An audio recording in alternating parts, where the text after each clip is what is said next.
Carlos, Dow's also the second consortium, right? I think Bob talked a little bit about the work that they are doing to electrify their crackers, and Dow's leading a separate consortium with Shell, I believe, on electrifying crackers.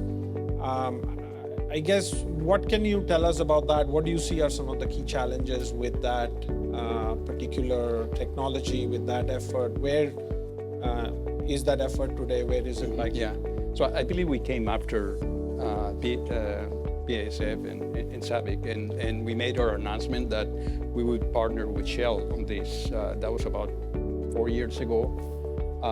So the effort is alive and well. I'm actually part of one of the sub-teams responsible for kinetic and computational fluid dynamics modeling, trying to predict how these reactors are going to perform.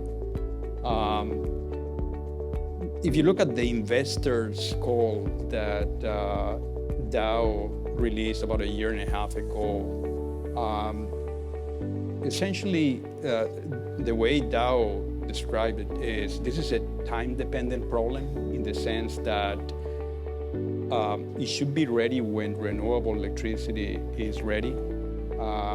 And so they're not looking, our leadership is not thinking that we will have a commercial scale electrified cracker probably in this decade, but certainly we're in the process of building a pilot plant and we continue to test this. So we'll continue to work on cracker electrification. It's one of our most important projects, but it's going to have to wait until we have renewable electricity in abundance so we can finally have this on a large scale.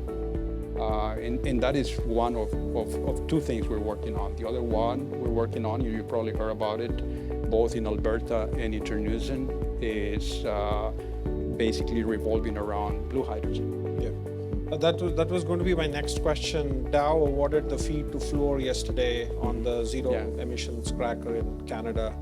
So the idea is it's basically combining it with CCS, essentially. That's the primary driver. Yeah, I think Dow has called it circular hydrogen.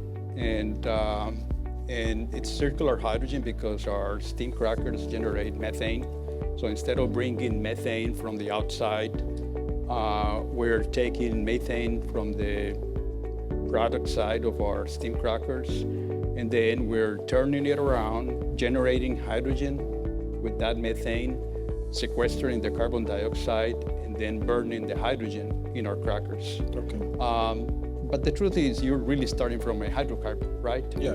So it's still, I would still call it blue hydrogen. Yeah. So the idea with this is again that we will sequester the carbon dioxide and that our crackers will exclusively burn hydrogen.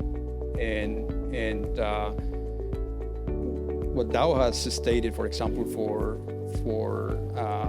Canada is that it's going to reduce our carbon footprint for our crackers by approximately 20%.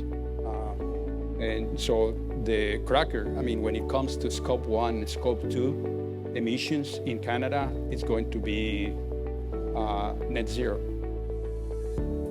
And it's not going to be net zero in Netherlands, is going to be, but there's going to be a reduction of about 40% in the amount of CO2 that we're emitting to the atmosphere because we're doing the sequestration. And what's the timeline for that? That seems to be much more near term on a relative basis, relative to some of the electrification, cracker electrification. I don't know the exact timeline, but certainly in both, at both locations, it's critical. Yeah. So it's very important for us that we have those two crackers run. Okay. It's part of our plans to reduce our carbon footprint by 15% by 2030.